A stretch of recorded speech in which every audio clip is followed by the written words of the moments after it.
হয়নি, নির্বাচনের সভাপতি আর সকলে অংশগ্রহণ করা উচিত ছিল, তাহলে সবাই বুঝতে পারতো যে তার কোনো অবস্থা। আমি জানি না এটা কোন সিদ্ধান্তে তারা বারবার বলতে করছেন বা উন্নতি অর্জন করছেন। নির্বাচনে সবাই অংশ নেওয়া নানা প্রশ্ন তুলেছে বিভিন্ন মহল।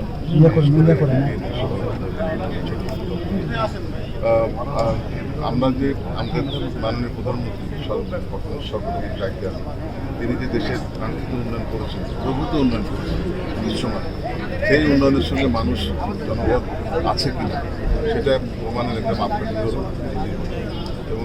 এবং এই নির্বাচনের মাধ্যমে সেটা প্রমাণিত হবে যে জনগণ বর্তমান সরকার অবশ্যই প্রমাণ করছে এবং রাজশাহীতে অন্য যে সিটি কর্পোরেশনগুলি হয়েছে তার থেকে কিছু বেশি ভোট আমি আশা করছি প্রদান করবেন।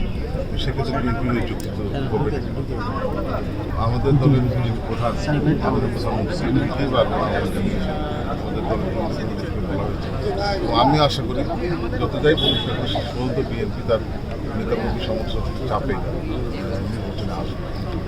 বার্তাটি হলো যে নগরবাসী আমার প্রতি যে আস্থা অতীতে রেখেছেন সেই আস্থা আজকেও সার্বিক রাখবেন এবং আমি তাদের আস্থার যথাযথ মূল্যায়ন করে তাদেরকে আরও সহজ করে এবং উন্নত করার চেষ্টা সংবাদ, ফিচার ও অনুষ্ঠানের জন্য ভিজিট করুন সংবাদ প্রকাশের ওয়েবসাইট এবং যুক্ত থাকুন ফেসবুক পেজ ও ইউটিউব চ্যানেলের সঙ্গে।